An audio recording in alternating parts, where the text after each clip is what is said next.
రాజ్యాంగ వ్యవస్థలు, న్యాయ వ్యవస్థలు వీటి మధ్య ఉన్న క్లాష్ ఉందా? మొన్న ఇక్కడ ఒక స్పీకర్ గురించి ఒక సుప్రీంకోర్టు చీఫ్ జస్టిస్ గారే చాలా సీరియస్గా వ్యాఖ్యలు చేశారు.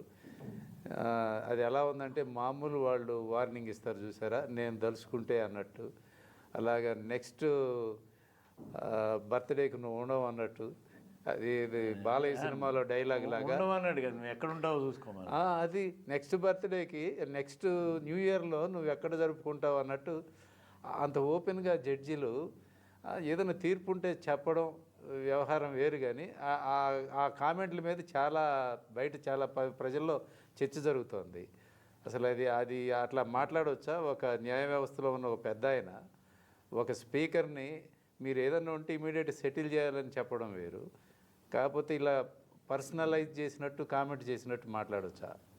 అంటే గవర్నరు స్పీకర్గా మన చీఫ్ జస్టిస్ గారి దగ్గర ఉన్న ఇష్యూ చాలా పెద్ద ఇష్యూ, చాలా మౌలికమైన ఇష్యూ. దాంట్లో భిన్నాభిప్రాయాలు ఎవరికి లేవు. కానీ పరిష్కార మార్గం ఎక్కడుంది? అది పార్లమెంట్లో ఉంది. అది స్పష్టమైనటువంటి నిబంధనలు, చట్టపరంగా చేయాల్సినటువంటి నిబంధన పార్లమెంటుకు మాత్రమే ఉంది. పార్లమెంటులో ఆ వెసులుబాటు గవర్నర్ మన స్పీకర్లకు ఇచ్చేశారు. దాన్ని స్పీకర్లు తమ అనుగుణంగా వాడుకుంటున్నారు. ప్రభుత్వాలు అంటే రాజకీయ పార్టీలు, ప్రభుత్వంలోని రాజకీయ పార్టీలు ఇంకా దాన్ని విశృంఖంగా వాడుకుంటున్నారు. అంటే స్పీకర్లలో అన్ని పార్టీలు స్పీకర్లలో అప్పటికి నేను వస్తా, నేను దానికి వస్తా, తేడా ఉందా అని విశృంఖంగా ఉంది. ఈ పరిస్థితుల్లో ఎవరు నిందించాలో అర్థం కాని పరిస్థితి ఉంది.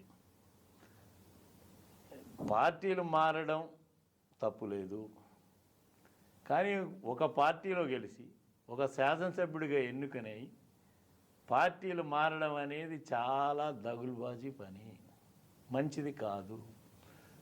వ్యవస్థకి మంచిది కాదు, వ్యక్తులకి మంచిది కాదు, రాజకీయానికి మంచిది కాదు, ప్రజాస్వామ్యానికి మంచిది కాదు.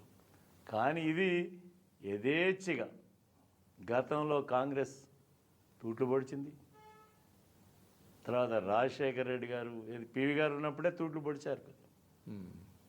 తర్వాత మళ్ళీ వాజ్పేయి గారు దాన్ని నిలబెట్టి ఒక్క ఓటున్నా కూడా ఒక్క ఓటు గవర్నమెంట్ను వదులుకున్నారు. అక్కడ విజ్ఞత ప్రదర్శించారు. తర్వాత రాజశేఖర రెడ్డి గారు, తర్వాత ఉన్నటువంటి గవర్నమెంట్లు మనం చూసాం.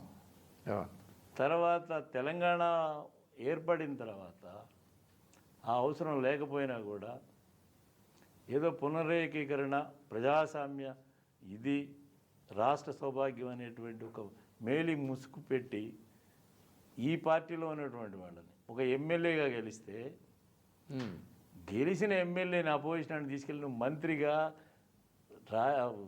రాజ్భవన్లో గవర్నర్ సాక్షిగా ప్రమాణ స్వీకారం చేస్తే, దాన్ని అరిస్తే, మాట్లాడితే హైకోర్టు మాట్లాడలేదు, ప్రభుత్వాలు మాట్లాడలేదు, నాను కూడా సుప్రీంకోర్టు దాకా కూడా వెళ్ళింది.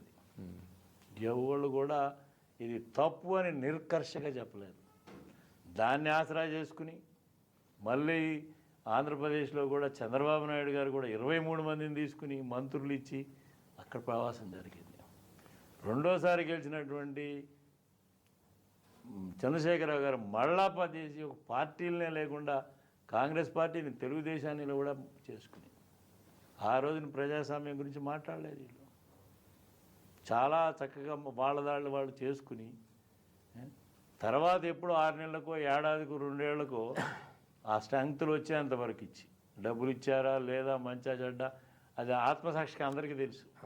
అవన్నీ ప్రలోభాలకు అవన్నీ చేసి మీరు తీసుకుని పదవులు ఇచ్చి, అక్కడైనా మంత్రి పదవులు ఇచ్చి, ఇక్కడ ఇచ్చి మీరు చేసి ఇవాళ మీరు యువతలాలను మాట్లాడుతుంటే ఎబ్బెట్టుగా ఉంది. ఎవరు కూడా ఇది కరెక్టు, కాంగ్రెస్ చేసింది కరెక్టు, ఈ ప్రభుత్వం చేసింది కరెక్టు, స్పీకర్ కరెక్టు అని ఎవరూ చెప్పట్ల. కోర్టు కూడా ఆ విధమైన మీమాంసతో ఉండొచ్చు. అంటే ఇప్పుడు కూడా శాసనసభ్యులే అధికార పక్షం అధికారం కోసం పార్టీలు మారుతున్నారా, లేకపోతే పార్టీలు శాసనసభ్యుల్ని ఆకర్షిస్తున్నాయా? రెండు లేకపోతే చప్పట్లు రావండి. అది ఓకే.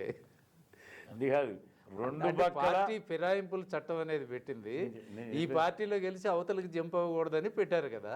వెనకడికి ఏమీ లేకపోతే కూడా భయపడేవాళ్ళు, సిగ్గుపడేవాళ్ళు. ఉద్యమాలు వచ్చాయి, టమాటాలు ఇస్తారు, శవయాత్రలు చేశారు, ఒక భయం ఉండేది. ఇవాళ చట్టం తెచ్చిన తర్వాత ఏమీ లేవు, చాలా చట్టం రహదారి అయిపోయింది.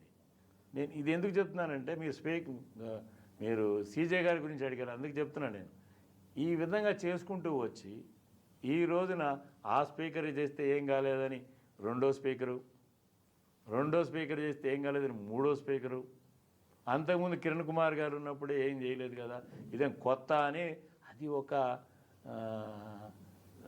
ఒక టేక్ ఇట్ గ్రాంటెడ్ అయిపోయింది, రెగ్యులర్ ప్రాక్టీస్ అయిపోయింది. ఇప్పుడు టీఆర్ఎస్ దాన్ని తీసుకెళ్ళి కోర్టులకు వెళ్ళి, ఇదే కోర్టులు పోయినసారి ఇదే హైకోర్టు, సుప్రీంకోర్టులో ఏం చెప్పినాయి, అప్పుడు ప్యాసివ్గానే ఉన్నారు, ప్యాసివ్గానే చేసినారు. అవన్నీ కూడా ఈ సీజే గారు రిఫర్ కొద్ది చేసినా ఆయన ఘాటుగా మాట్లాడారు. ఆయన చెప్పిన దాంట్లో, ఈ ప్రభుత్వాలకి సూచన చేసిన దాంట్లో తప్పు లేదు. కానీ కొంత టైం కూడా ఏంటంటే అది యాక్షన్ కింద తీసుకుని, అధికారం కాకుండా ఒక చర్య నువ్వు తీసుకోవాలి, ఆ చర్య నువ్వు తీసుకోవట్లేదు కాబట్టి తీసుకో అనే డైరెక్షన్ ఇచ్చాను అనే విధంగా నిన్న ఇచ్చే క్లారిఫికేషన్లో కూడా అలా ఉంది. గవర్నర్ మీద కానీ లేకపోతే స్పీకర్ లాంటి వాళ్ళ మీద కానీ ఏమైనా రాజ్యాంగ పదవులు ఉన్న వాళ్ళ మీద మేము ఒత్తిడి తేయడానికి మా హక్కు లేదు, మాకు పరిధి లేదు, మేము చెయ్యలేము అని ఒక పక్క చెబుతూనే వాళ్ళు చేసే చర్య మీద ఇది లీగల్ స్క్రూటినీ అనే పదం వాడి ఆ విధంగా డైరెక్షన్ ఇచ్చి ఉండొచ్చు, తీసుకోమని. ఇది తీసుకో, అది తీసుకో, నువ్వు తప్పు చేసావా లేదా అని కాదు, అది చర్య తీసుకున్న తర్వాత అది వేరే. మళ్ళీ ఆ సందర్భంలో సీజే గారు ఇచ్చి ఉండొచ్చు, ఇచ్చిన దాన్ని తప్పట్లేదు. కానీ ఆయన వ్యాఖ్యానం చేసింది మాత్రం భావ్యం కాదు. అది ఆ చేసిన విధానం ఆయన జడ్జిమెంట్లో స్పష్టంగా రాయొచ్చు, జడ్జిమెంట్లో ఇంకా కర్కశంగా ఇవ్వచ్చు, ఏం తప్పు లేదు, స్వాగతించాలి. కానీ అది వదిలిపెట్టి జడ్జిమెంట్లోనేమో సాఫ్ట్గా ఇచ్చి ఈ విధంగా మౌఖికంగాను కోర్టులోను చేస్తే అది యువతల వాళ్ళకి, ప్రజాస్వామ్యంలో చూసే ఒక వ్యవస్థల్ని గౌరవించే వాళ్ళని కించపరుచుకున్నట్టు. ఒక అసెంబ్లీ స్పీకర్ని జైల్లో పెట్టే అధికారాలు సుప్రీంకోర్టుకు ఉన్నాయా? లేవని వాళ్ళే చెప్తున్నారు కదా. నిన్న ఇచ్చిన దాంట్లో కూడా ఆ పదవుల్లో ఉన్న వాళ్ళని మేము వ్యక్తిగతంగా ఏం అనలేము, చర్యకి మేము డైరెక్షన్ ఇవ్వగలుగుతాం. నిన్న ఇచ్చిన క్లారిఫికేషన్లో ఇది ఉంది, రాష్ట్రపతి జోలి అసలు వాళ్ళు ఏం పోలేదు. అంటే రాజ్యాంగ పదవి అన్న తర్వాత కొద్దిగా అటో ఇటో speakers also comes under that. మామూలుగా గవర్నర్ విషయంలో ఉన్న 3 ఆప్షన్సే చెప్పారు. ఇది కూడా అలాంటిదే, గవర్నర్ని ఇన్ని రోజుల్లోగా అని టైం బౌండ్ లాగా పెట్టుకోండి అన్నట్టు ఇచ్చారు. అది కూడా లేదు. కానీ ఈ చర్య చేయటం వలన, జాప్యం జరగటం వల్ల నష్టం అవుతుంది. ఇది ఒక చర్య, ఈ చర్య సరైనది కాదు అని ఒక డైరెక్షన్ ఇచ్చారు. అవును, తీసుకోమని కూడా కాదు, అవును, ఇంకా కూడా స్పష్టంగా మాకు ఆ అధికారం ఉంది అని కూడా చెప్పలా. అవును, నిన్న ఇచ్చిన అడ్వైజ్లో కూడా గవర్నర్కి మన ప్రెసిడెంట్కి ఇచ్చే దాంట్లో కూడా ధైర్యంగా చెప్పలా.